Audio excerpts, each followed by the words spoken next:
So here are some of my predictions for what I'm expecting to happen in 2026 in the world of AI.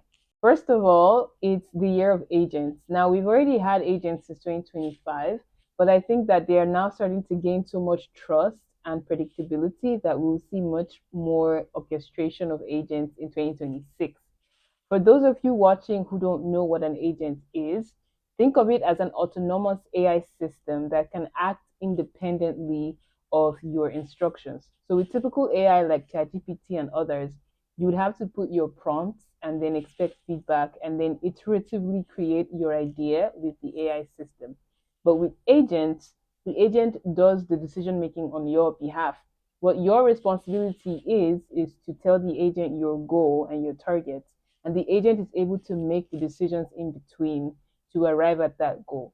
Now, this is a very simplified explanation of agentic AI, but for the most part, there has been a lot of success with creating applications using agents, automating workflows using agents. So I'm thinking this is the year of the multi-agent workflow. We might even start to see teams being digitized, so having a digital copy of your production team, but on an AI system. Another thing that's likely to happen in 2026 is that we'll see a rise in the exploration of physical AI systems.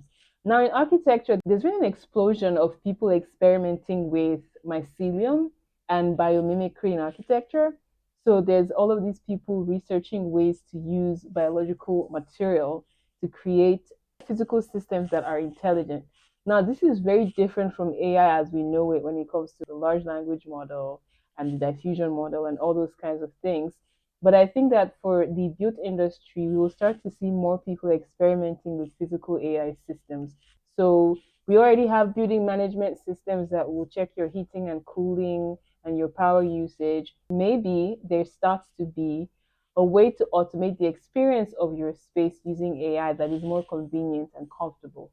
I also think and hope that we revisit text to BIM workflows. Now, I don't know of too many companies that are working on this at the moment, but I know that there was once upon a time when Hyper was developing a text to BIM application, and I'm still looking forward to having such applications. I know that there's a lot you can do at the moment using the MCP from Claude to automate Revit. Autodesk already announced that they will be providing an AI assistant for us in 2026. So I'm hoping that at some point in all of these developments, we move from prompting for image, prompting for 3D to prompting for BIM. I think that it will save a lot of time if we start by using AI to develop models and then the designer fine tunes over time. I'm also optimistic that there will be a sketch to 3D pipeline. So right now we have sketch to image workflows like Formas, which I have demonstrated in this video.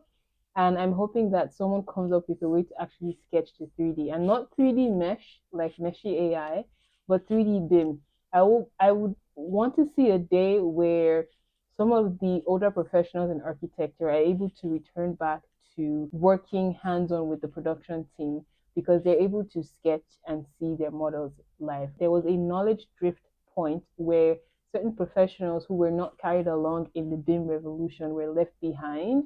And I'm hopeful that with AI, we can sort of bring them back into the production room because I think that we have a lot to gain from combining the wisdom and experience that they have with the exciting innovation and ideas that the younger people have.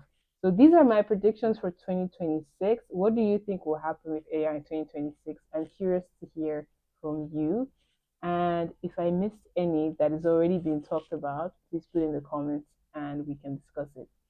In the next video, we will continue with our Comfy UI exploration, and I hope you've been learning so much from that so far. Thank you so much for watching, and don't forget to tell someone about the channel so that they can watch it as well. Take care.